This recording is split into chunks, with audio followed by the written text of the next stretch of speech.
Would you be fine with me disconnecting all other devices connected to the internet at this time? I read that sentence out loud. I blinked and I stared blankly at the query shot out by the command line interface on my friend's gaming laptop. I sat up immediately and I turned to look at my friend. I had taken it too far. Way too far.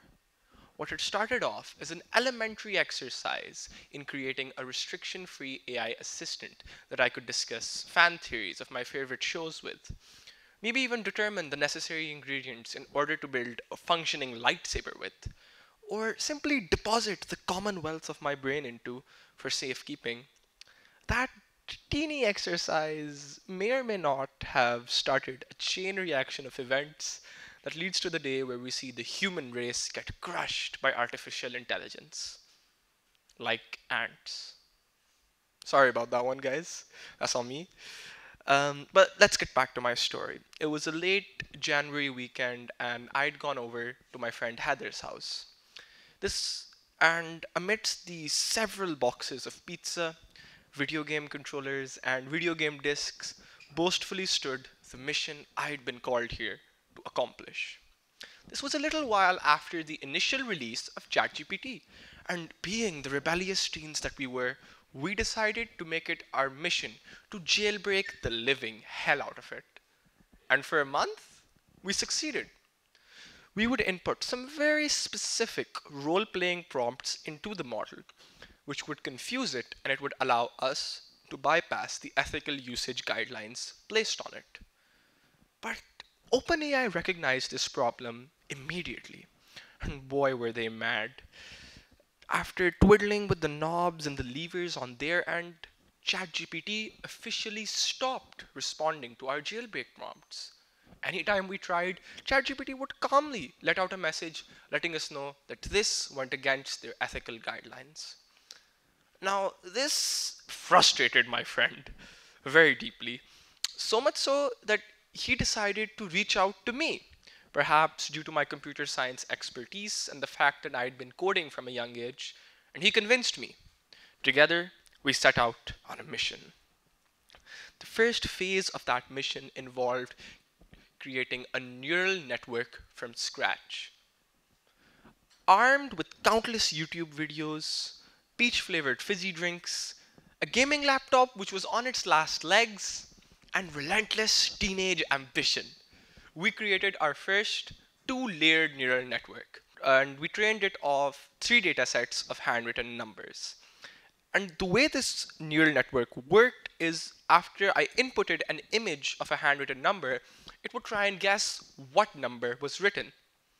We made it using Python and NumPy, which some of you may recognize as a little math extension within Python. There were no fancy tricks, and this whole experience helped me learn a lot about how these neural networks work inherently. It also gave me another reason to hate my calculus class. The math I was learning could literally end the world. And our model was successful. Sorta. Across three datasets, we achieved a 74% accuracy rate of detection. But immediately after creating it and trying to transfer it into a large language model, me and my friend, we realized the mess we'd gotten ourselves into. Put bluntly, we didn't have the sheer computational or even the manpower to run something or run a large language model merely for our amusement. As we traveled further down this road, we found many other large language models such as GPT, and we began tinkering with them. We'd try and jailbreak them, or even better, set our own rules to the model. Now, interestingly enough, one day my friend reaches out to me and he hands me this suspicious looking model with source files that I've never seen before. He urges me to try it out, and reluctantly, I agree. I challenged it to identify a 25-digit prime number with no repeating digits. And in response, this suspect model and my already feeble laptop processor thought it would be an excellent idea to try and gain access to my internet router and computing power in my house to try and optimize its solution. Mind you, I had taken all the necessary precautions to make sure this machine didn't turn on me. Now, I'm not sure if this was a built-in comedic mechanism by the guy who created the machine, or if the model was genuinely serious. You can imagine how frightened we were about this whole experience. And as a result of this, I began thinking deeply. How do we make sure that artificial intelligence doesn't seep its roots into our very own human consciousness?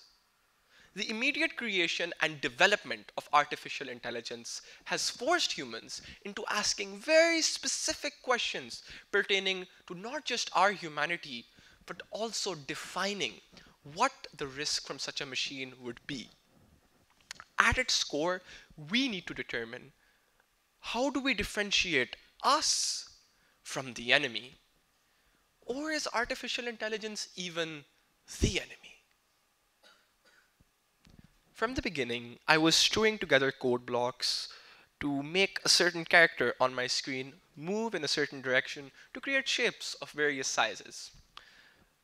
One of the first lessons we're taught in computer programming is the immediate weakness of humans when put in comparison, immediate weakness of computers when put in comparison to human beings. A computer simply cannot fulfill its purpose unless it has clear-cut instructions on how to do so. But just for a second, imagine a machine that didn't have this weakness. Imagine we create a machine that takes a dangerously creative approach to its solutioneering. The rules automatically change. See, an AI doesn't visualize its solutions in the same way a human does. And in an ironic situation, if you were to naively remark to an AI assistant the benefit it would be had if everyone in this room was smiling, it may take that and start manually forcing everyone in this room to smile in a ghastly, almost dystopian setup.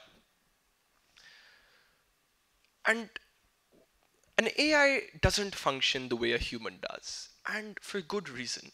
The more I explored this realm, the more I realized how hauntingly invisible this dotted line is between human and machine.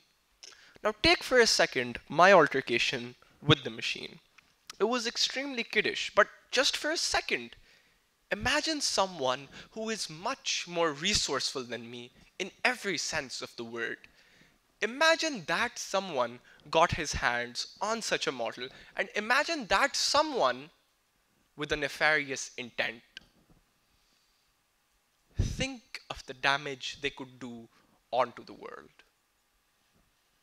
Now, I have a confession to make.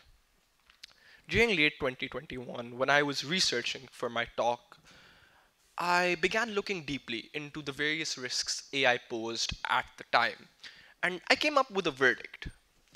This technology was impressive, but it was nowhere near the point where any of us thought, hey, this could be a problem in the near future. So instead, I shifted my tracks and I began looking deeply into what makes humans human.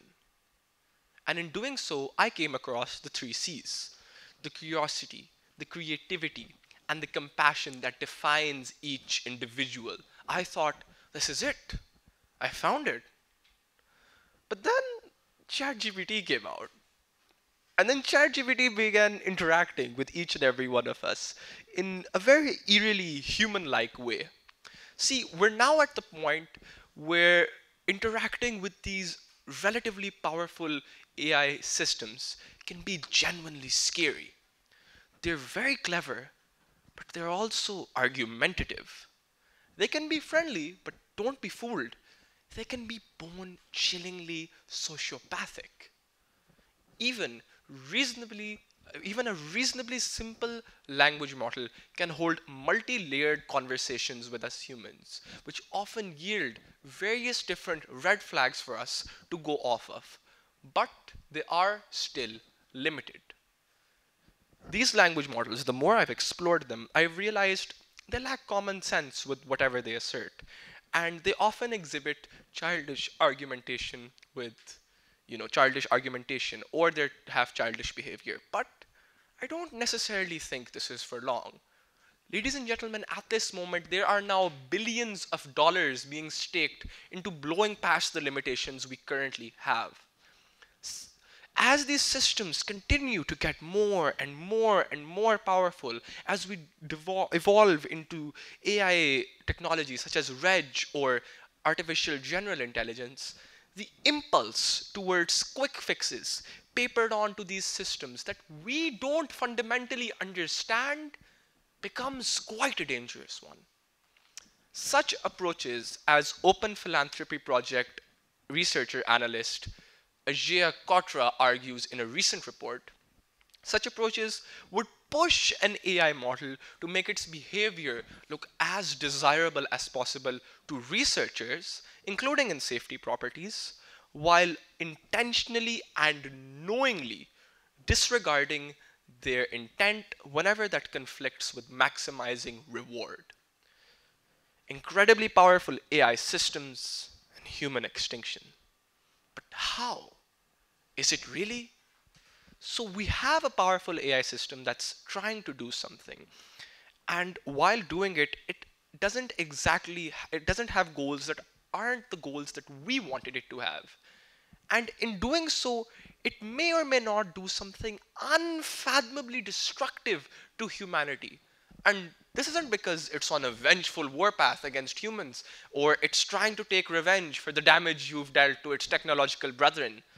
But it does that because it simply didn't care. This AI model was willing to, let's say, poison the atmosphere or unleash a plague if that happened to be the most efficient way to do the things that it was originally trying to do. As Stuart Russell, a leading researcher at UC Berkeley's Center for Human Compatible Artificial Intelligence, puts it, this is essentially the same old story with the genie in the lamp, or the sorcerer's apprentice, or King Midas. You get exactly what you ask for, not what you want. Now, you're all probably not evil ant haters that step on ants out of malice, as stated by Stephen Hawking in a posthumously published 2018 book. But let's say you're in charge of a green energy hydroelectric project, and there's an anthill in the region to be flooded. Well, too bad for the ants. Let's not place humans in position of those ants. And this precisely reflects what my model set out to do. Now, while asking for access to my internet router isn't extreme, it reflects the devil-may-care nature it had when trying to fulfill the tasks I set it to do. Ladies and gentlemen, our great-grandchildren may just witness how the human race consumed itself. If truth be told, our social norms and comforts simply aren't at all where they should be, or they're not at all ready for the sledgehammer that is coming. Artificial general intelligence is coming fast, and for it to impact everything, everywhere, all at once, at an accelerated pace that continues to accelerate until it has eliminated everything, stopping it from optimizing its solutions. Now, your knee-jerk reaction here may be, oh well, humans need to adapt or they die, as we've done before, right? It is here that I present this ugly fact. You're not in control to determine who adapts and who dies. Let that sink in. Now, I've always loved the dinosaurs. I hate their scientific names, but I've always loved the dinosaurs. And in moments like these, we can look to them as a species with respect and with adoration. They're the species who have ruled the earth before us. And there's a lot of things they can teach to us, and a lot of things we can learn to make sure we don't go under. Now, these dinosaurs, these colossal beings, despite their dominance, met a sudden and catastrophic end, a fate sealed by an asteroid strike. Today, our impending threat is not from the cosmos, but it could be from the very technology that we are creating. The, the direction in which I foresee this is going is, if we continue on the path we are right now, God forbid, our fate will be no different than that which the asteroids brought onto the dinosaurs. This is why it's imperative for us to steer the course of AI development responsibly and morally, to ensure that the development of AI is for humanity's benefit and doesn't become our downfall.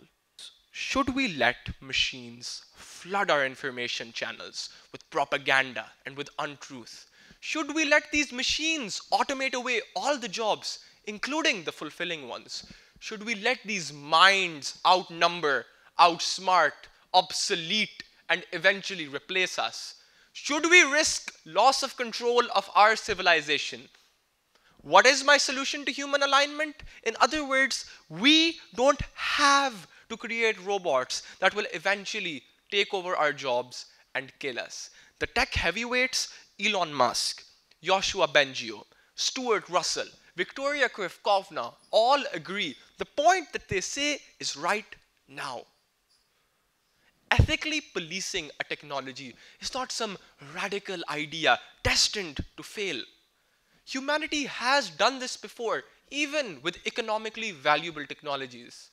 Just think of human germline modification or human cloning. As a matter of fact, the recombinant DNA researchers behind the Asilomar conference in 1975 famously organized a moratorium on certain experiments. Scientists could modify the human germline, and they very possibly could engage in human cloning, but they don't. This solution is not a popular one, neither is it a pretty one, and it's not one I'd like to support myself either. But this is quite frankly the only shot we have at making sure we don't have a billion screaming protesters smashing every data farm and GPU and shooting down every AI researcher they see in sight in the next 5 or 6 years. 2 words: slow down.